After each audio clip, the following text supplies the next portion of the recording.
Note from Netism. This book is an alchemical text presented through fiction.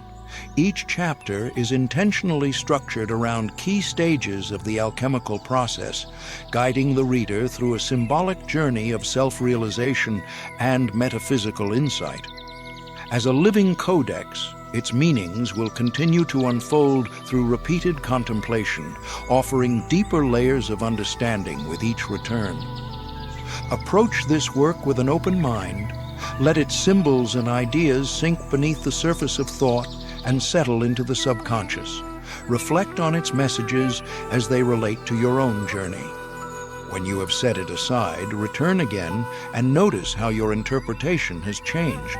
As your spiritual resonance evolves, so too will the insights this text reveals.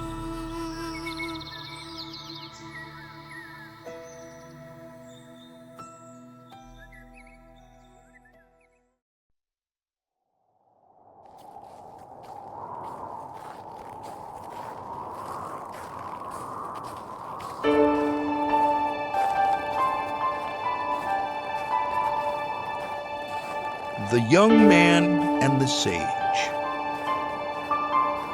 by Nora Spinnor.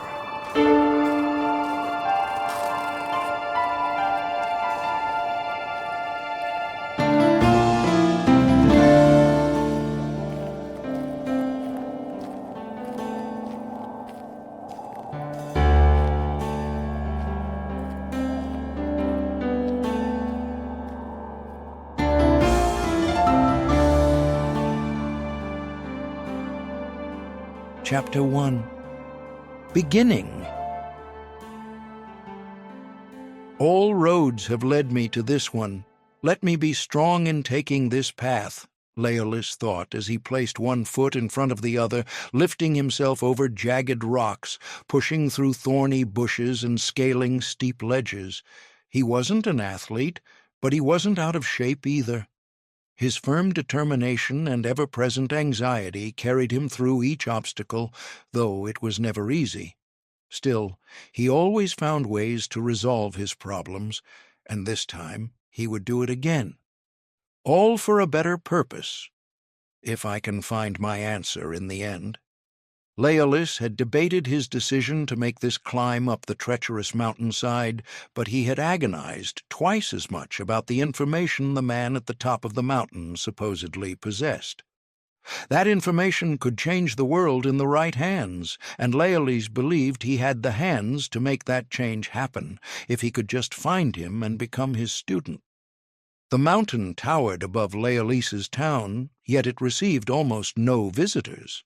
Dangerous, rocky cliffs dominated its landscape, but so did lush fields and rich pine forests.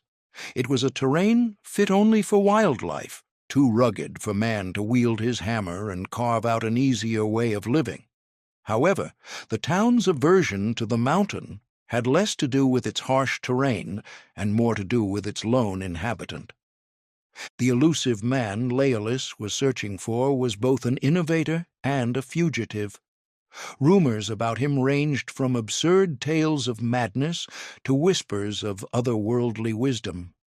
Though most dismissed him as unfit for society, a few, in hushed voices, described him as a sage possessing peculiar magic. They said he held the knowledge that could open the gates of the universe, but that none could possess it without also going mad. Laolys was convinced this man held answers of great importance. His father's relentless efforts to stop him was clear evidence. No one devoted such effort to suppressing someone who was merely insane. Laolys had never imagined he'd be on this mission. Then again, he never had much of a chance to imagine anything for himself. His father, a well-established politician, had decided Laolys's path at birth as soon as he was declared male. But his birth-ordained career had never felt natural to him. He sometimes doubted if he even belonged in his family. They were at peace in the political world where their reputations preceded them. They found enjoyment in social events and making appearances. Laolys, rather, was a ball of nerves everywhere he went. He paused to catch his breath. squinting at the distant outline of his town, backlit by the low rays of the afternoon sun. Memories of countless late nights spent pondering the mysterious man his father pursued flooded his mind. His father had referred to him only as the Leak, a name signifying the forbidden knowledge the man supposedly possessed. He spent many nights eavesdropping on his father's conversations, but they were always coded. All he could determine was that the Leak held information capable of altering the populace's mindset, information his father believed must be suppressed at all costs. Disillusioned by the entire political system, he vowed to uncover these truths. If they could change the world, as his father feared, he had to find out what they were. Just a bit further. Laolys stepped onto a narrow footpath that twisted through a rocky incline. Each step sent sharp protests from his weary feet, but he ignored their complaints. The rocks would have to be passed over, regardless of his pain. In time, and with enough persistence, the soreness would transform into calluses, and his struggles would be replaced by an unshakable inner peace. For now, however, much tribulation lay ahead. So, with a determined will, he pressed on despite the aches. He turned the bend and froze in place, letting out a small, involuntary shriek. Directly before him, an old, thin, scraggly man was perched on his toes atop a tall rock, balancing precariously on a tiny, flat surface. He remained still, staring at him with an irate expression framed by a mane of wild gray hair that emanated from all directions. His expression suggested he had been waiting for Laolys for some time. The sage's appearance exuded a mystical sense of duality. His aged features seemed to mock his posture, one that even the youthful would have to rigorously train to maintain. His unkempt, matted gray hair grew wildly around his head and neck, yet his eyes held an intensity that could intimidate even the most sophisticated and educated. His simple robe and pants were so tattered and worn to his form that it was clear he had been wearing them for a long time, yet they somehow gave the impression of a costume. His presence radiated something powerful and otherworldly, and yet the man was undeniably human.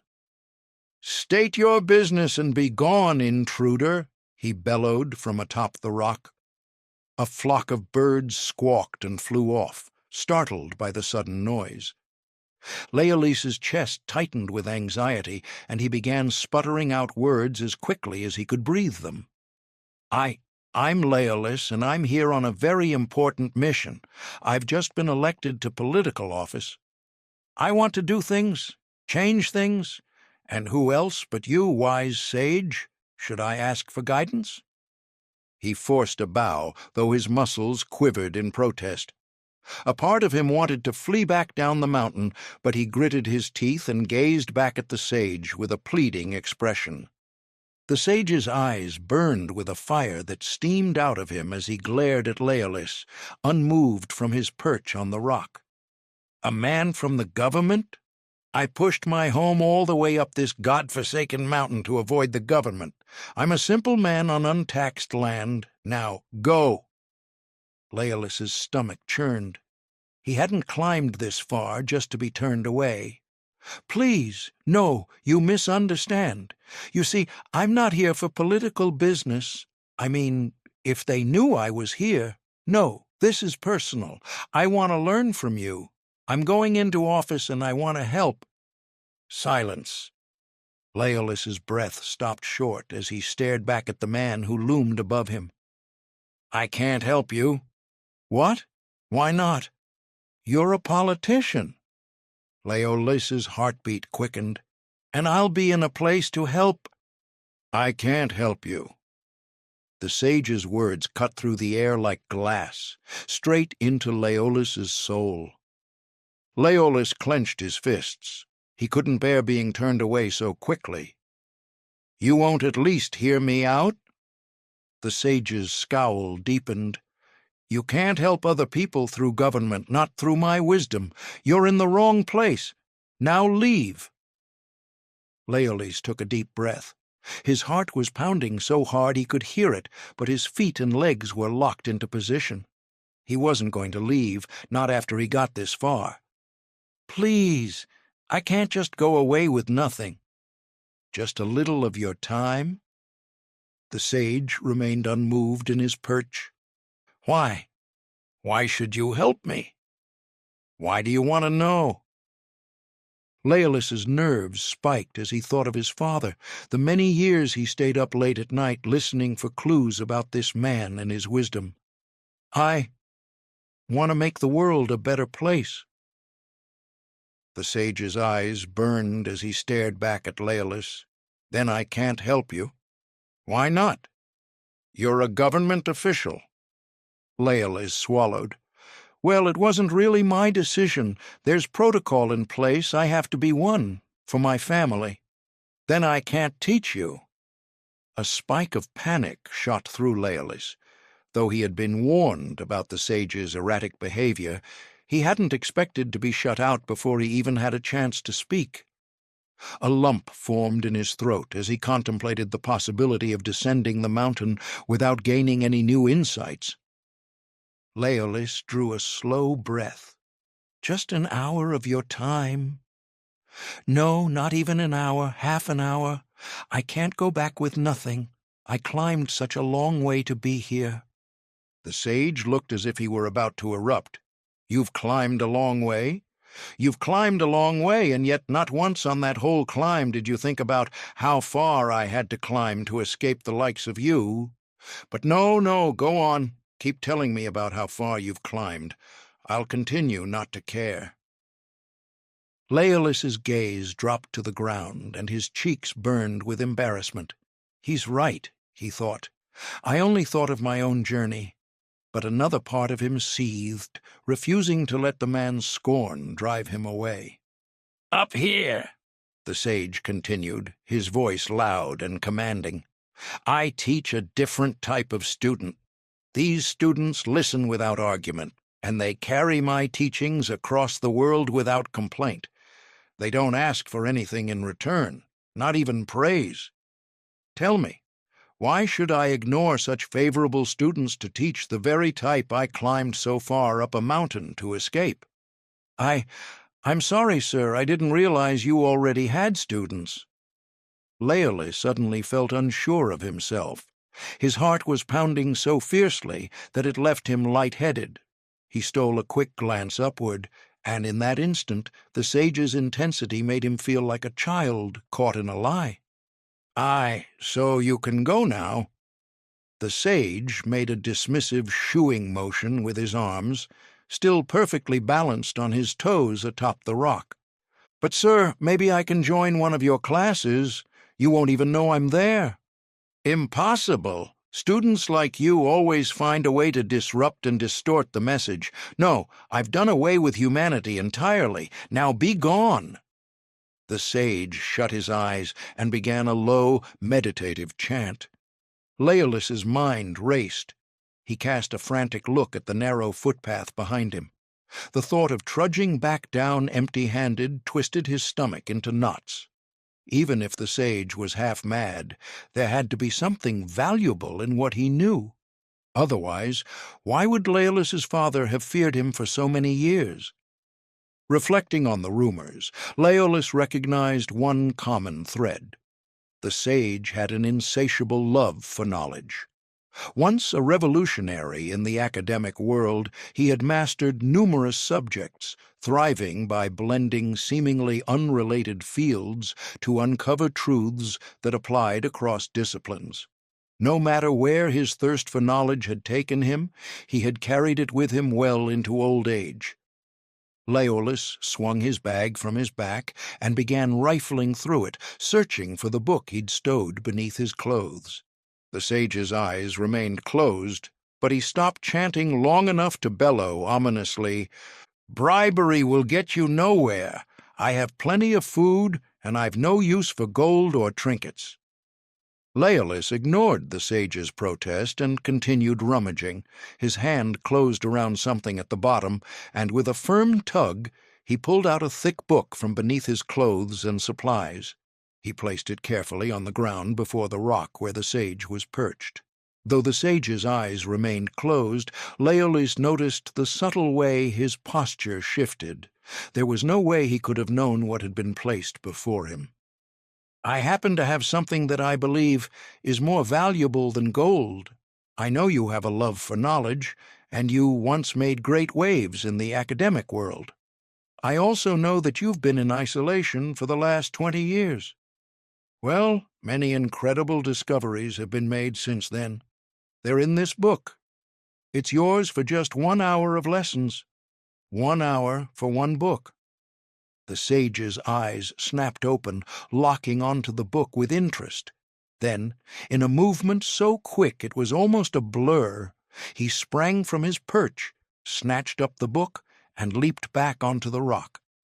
He resumed his former position, cradling the book tightly against his chest, his fingers gripping the edges like a predator protecting its kill. "We have a deal." The sage's expression remained stern, but his eyes glowed with excitement. "A fair trade, considering how many decades, though I won't specify a number, are going into the hour of lessons I have in store for you." "Then let's not waste any more time." Laolys exhaled a deep sigh of relief, but his breath caught again as the sage immediately began speaking. "Tell me what it means to be a man in power." The sage's voice carried as if he were addressing a large lecture hall. There was no introduction, no warning, just the sudden start of the lesson. For someone who lived isolated from society, he seemed unusually pressed for time. Laolys blinked, caught off guard. He grasped for the answer that had been drilled into him during his political training. "It means taking responsibility for the welfare of all those governed. Tell me then, what if two men are at odds, both claiming ownership of the same property? How do you intervene in a matter that you have no knowledge of or business in?" "Well, you set up a court of judgment. And what if the court you appoint doesn't know either man or the property? Then they have each man state his case clearly without interruption and answer all ensuing questions. And what if one man is honest and the other a practiced liar? Then they have to have witnesses." The sage raised one eyebrow. "And if the liar brings forth false witnesses?" "They have to have evidence." "And if there isn't any?" "Then neither man will lay claim to the property." "So the state robs both men, one honest, the other a thief?" Laolys threw his hands up. "But how could anyone be certain? Why get involved at all?" The sage remained completely unmoved in his spot atop the rock. "But if no one stops the criminal, society will become his slave. Yet in trying to stop one criminal, you can create a network of criminals all working together to line their pockets." Laolys stared at the sage, taken aback. "What do you mean?" "Those who seek power often do it for control, not to serve. The moment you create a system to judge others, you open the door for people to take those seats of power, not to uphold justice, but to manipulate the system for their own gain. So what then? We do nothing? Just let criminals run free?" Laolys was starting to wonder if the sage actually had answers or if he just enjoyed making things difficult. "Not exactly. It's about weighing the cost of action versus inaction. Failing to enforce consequences for things like violence or theft would make the world a much more dangerous place. That's why every government, no matter how different, has some kind of justice system. What I'm saying is, the moment you put a structure in place, you also create an opportunity for corruption. Balance has to be considered in everything, especially government. Even if corruption is inevitable, surely having a government, flaws and all, is better than not having any government. Aye, that's why most societies have governments. They'll never be perfect. The sage shrugged. Nothing ever will be. So we shouldn't aim for perfection? We should always aim to improve, to seek harmony and balance. But know your limitations. Assume that whatever you create with good intentions will eventually be used for something else. Sometimes, in a flawed system, the best action is inaction, because trying to fix it could lead to even bigger problems. Laolys felt a pang of frustration, but he couldn't deny there was truth in the sage's words. He had seen firsthand how power was abused. He had grown up under his father's shadow, watching it happen. Even if he managed to implement real, meaningful changes, there was no guarantee the next person in power wouldn't twist them into something harmful. But if governments can't help society, what can? The sage shrugged. Who says society can be helped? Laolys took a deep breath, trying to slow down to process his thoughts clearly. He knew the sage wasn't some cynic who had given up on the world. If he really believed society was beyond saving, he wouldn't have spent his life teaching people how to live differently. He looked up at the man, his figure now a dark silhouette against the fading light in the sky, and asked, "You really think it can't be helped?" "Not if it doesn't want the help or doesn't think it needs it." Laolys glanced around at his surroundings, rocks, bushes, and endless sky. Humanity, however, was a sparse commodity. "With all due respect, sir, how can you claim to be so wise about society when you've lived apart from it for so long?" The sage glared at him. "I'm wise about it because I'm removed. You, along with the rest of them, don't know any different. You're blind on the matter. Distance grants clarity. I've found that, more often than not, it's best stay out of other people's affairs." "And live as a hermit? Not everyone has the luxury." Laolys's thoughts drifted to his family. A wave of guilt rushed over him as he imagined his parents' disappointment and his fiancée's confusion. If they knew where he was, they'd be devastated. "The luxury is free to all."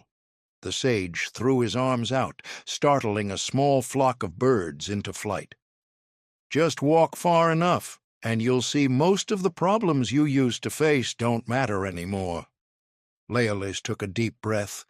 "Sure, maybe up here I don't have to answer to them, but they're still worried about me. I have to return to them." "Why?" "Why? Well, they'd worry. Don't they have feet, too?" "Of course they have feet." "Then, if they want to stop worrying, they can do the same. Walk until they find peace." Laolys shifted his stance, his sore muscles protesting. He fought to keep his composure, unwilling to let the sage see his frustration. "But everyone can't just live as hermits. Societies help people in a lot of ways." "Well, then, it's a good thing people don't have to physically remove themselves from them to stay out of other people's affairs." The sage scowled and continued, "There are only two types of people who concern themselves with other people's business. The first type does so out of necessity because they depend on other people for survival. The second does so willingly because they enjoy power and recognition. The second type always preys upon the first." "But there's a third type," Laolys argued. "Some people who help out of genuine kindness. They get involved in things all the time, not for power or necessity, but because they feel responsible for making the world a better place." The sage shook his head. "There is no third type. If I asked you to name someone who fits this description, you wouldn't be able to. Think about it. If someone truly helps out of pure kindness, not for any other purpose than to help that specific person, their deeds remain unknown. And they're never really wrapped up in anyone's affairs unless they choose to be. People who make sacrifices for their reputation complain. People who make sacrifices because they want to? They don't complain at all. They don't see any burden. I see. You're saying they could exist, but most people don't know about them. They're invisible. That's right. The moment someone advertises their own generosity, it stops being true generosity. Real kindness doesn't need an audience. It's enough to simply know you helped. And you don't think people perform selfless acts? No, some people do. But the moment kindness is advertised or leveraged for personal gain, it loses its meaning. It becomes a currency. That's what I saw in society before I left. People helping only when they stood to benefit. That's not morality. That's just the desire for good favor. Laolys looked up at the sage, a bony old man with intense eyes and a scowl, still perched on his toes. He imagined that even in his younger years, society would have noticed he was something different. For that reason, his experience must have been more trying. But if people are really as selfish and immoral as you say they are, isn't that an argument for a stricter government? People need to be kept in check. The sage's scowl deepened. Quite the contrary, actually. Tell me, what kind of people do you think fight the hardest to claim those high-authority positions? Laolys hesitated, thinking back on all the politicians he had encountered in his life. Far too many. As a child, he had overheard countless private conversations between officials, enough to know that very few of them had what he would consider strong moral character. People who are willing to step on others to get there, I suppose. The sage nodded. Correct. Only the morally corrupt seek that kind of authority. They will always end up in positions of power. It's inevitable. That's why the government should be restricted in its ability to create laws. It should, ideally, merely represent them. Merely represent them? But it has to enforce them too. The sage shook his head. No, it wouldn't be fair. The citizens have to do that too. Laolys stared at him. The citizens police themselves? Yes. So if the government isn't writing the laws and it isn't enforcing them, what is it doing? Just representing them? Inside, Laolys's blood was boiling, but he tried to maintain a calm demeanor. Ideally, yes. A government's main role should be foreign diplomacy, protecting its people who self-organize. And for that, they'd need to keep and maintain troops. Only in emergencies. The sage waved his arms dismissively. Otherwise, they're just stockpiling an army with no purpose, draining resources in the process. And when a government has a standing army, it'll always find a use for it, one that benefits its own power, not its people. Citizens will defend their land when they believe it's worth defending. If a government serves them well, they'll fight for it without needing to be forced. Laolys threw his hands up. But if power is as corrupting as you say, why allow anyone to hold office at all? If the people who seek it are the most likely to abuse it, wouldn't it be better to do away with government entirely? Because otherwise, the worst, most violent man will claim it. It's better to put someone in power with checks and balances than to leave the seat open for the strongest brute to seize. If you can convince him, too, that the only way to keep his power is to be liked, then he'll at least pretend to be honorable. That alone is better than unchecked tyranny. The sage's eyes glinted as he studied Laolys, and his lips widened into a smile. Your question makes me think. You're already a little different than you were a few minutes ago. Tell me again, what is it to be a man in power? Laolys blushed and cast his eyes toward the ground. It means, I suppose, to accept responsibility only as it's called for. The sage clapped his hands together. That is the mark of a good man in power, if such a thing exists. He locked eyes with Laolys. Laolys's heart pounded. He felt like the sage was peering straight into his soul. Now we're making progress, the sage continued. It's time to get to business. Tell me, why do you want to better humanity? Laolys's breath caught in his throat. Why wouldn't I? Because it doesn't concern you. I say it does. It's in everyone's interest to better society. The sage tilted his head. That may be true, but that's not why people try to do it. Then why do they do it? For recognition, to be remembered. I suppose that's true for many. Almost all. But is that such a problem? If the end result is the progression of humanity, does it matter why people do it? The sage threw his arms out wildly. But the result isn't the same. It's tainted. It's hardly a fraction of what it could be. You have no idea how much knowledge the human race has lost, simply because people insisted the world had to be a certain way, and feared how they might appear if they discovered it wasn't. Laolys looked at the sage in fascination. Are you saying people have discovered things, amazing things, and intentionally kept them secret out of fear of ridicule? I'm saying they're too afraid to even be capable of making such discoveries. The sage studied him, a glint of interest in his eyes. Laolys turned his gaze toward the mountains, but he still couldn't shake the feeling of those piercing eyes locked onto him. I'm going to make you an offer. I will teach you my wisdom, secrets I have learned throughout the years. They won't bring you wealth or power or status, but they'll bring you peace. And, if you share them, they could even change the world. Laolys froze, barely believing what he was hearing. His mind instantly flashed back to the night he heard his father shout, "If he convinces enough people with these truths, it will change the world. I'm only asking for one thing in return." The sage's expression was stern, unreadable. Laolys could barely bring the words to his lips. What? That when you descend this mountain with your knowledge intact, you share this wisdom with anyone who asks. That's it? Laolys's jaw dropped open. Well, of course I accept the offer. Listen to my words.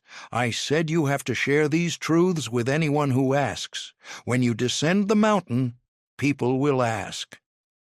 Laolys let out a deep exhale. Oh. His mind instantly flashed to his father asking him where he had been. That wouldn't be a pleasant conversation. It will cost you nearly everything, I'm afraid. Laolys imagined once word got out about his journey, everyone he knew would ask. As a recently elected official, he was well known. His heart sank. It would cost him nearly everything. They will call me a madman. Aye, people always fight progress. Great innovators are rarely praised for their work. One day these truths will become commonly accepted, but by then both you and I will have long passed. You will never be recognized by name for your work, but by spreading the message, you will eventually change the world. Laolys stared at the ground in front of him. The future scorn of his parents locked his knees into place. Is this an offer you're willing to accept? Laolys took a deep breath and turned his focus back to the sage. How do I know you won't fill my head with nonsense? How do I know it will actually be helpful? You have my word, that's it. My reputation brought you up here. Your heart has to decide the rest. Is this what you want? Are you ready for it? Can you leave with this knowledge intact? Laolys's mind spun. It was all happening so fast. Though he had spent countless nights mulling over where this journey might lead, none of it had prepared him for this moment. Could he descend as a changed man? Could he live with himself if he walked away? I have to share it? The sage nodded. That's all I ask. Laolys pictured his family, the contempt of the government he had been groomed to serve.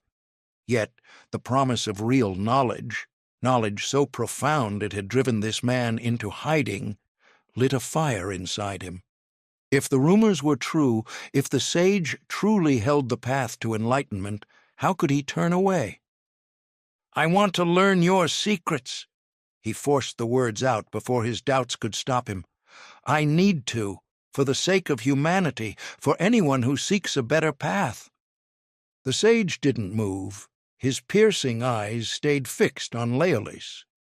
"Why?" Laolys took another breath, feeling the weight of his decision settle over him.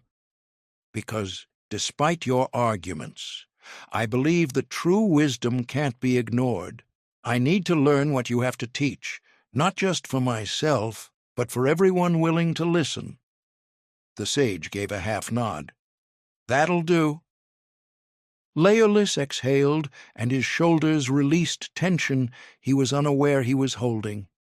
The sage looked toward the horizon, watching the sun dip below the valleys. "But there's much to be done first. Too much to be done. Too much time has already been wasted." Without another word, he leaped from the rock and almost instantaneously disappeared into the trees. Laolys stood frozen, unsure if the sage's proposal had been a test, a trick, or a genuine offer of forbidden knowledge. He felt oddly exposed, stripped bare by the old man's scrutiny, only for him to vanish without explanation. A cool breeze brushed against his cheek, reminding him that he was alone again. The sage was the only other human on the mountain. He sank down onto a nearby boulder and let out a long exhale.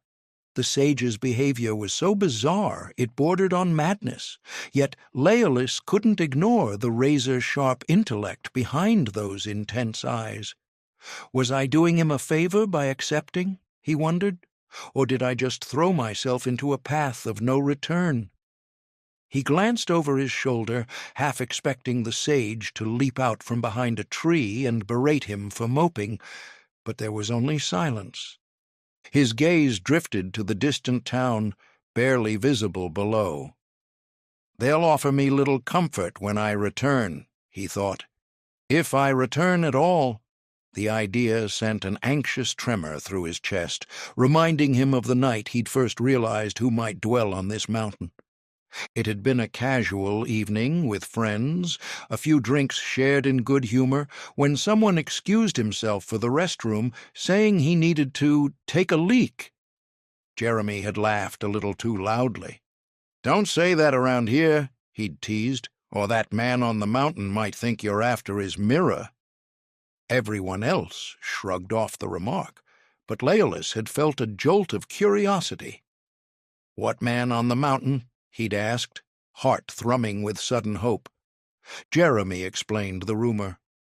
There was a hermit who referred to his mirror as a portal, a so-called leak into other dimensions. Most people considered it drunken legend, but the name, the leak, snapped Laolys to rapt attention.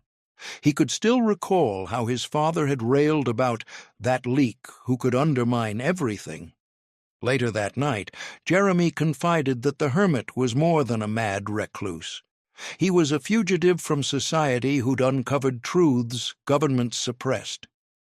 "They say no one returns from the mountain sane, if they return at all," Jeremy had added, eyes flicking uneasily to Laolys, as though daring him to test the legend. Now, as the last rays of sunlight smeared the sky with orange and purple, Laolys replayed Jeremy's words. He tried to ground himself by focusing on the forest's gentle rustle, but the memory of that conversation pulsed in his mind. "I had to come," he reminded himself. "If I can't change a broken system, maybe this sage, the so-called leak, can show me how." A shiver ran through him as a brisk gust ruffled his clothes. The sage might have offered lessons, but that didn't mean he'd stick around to teach them. Perhaps he was gone for good, and Laolys was a fool, waiting for a man who was only interested in keeping his solitude.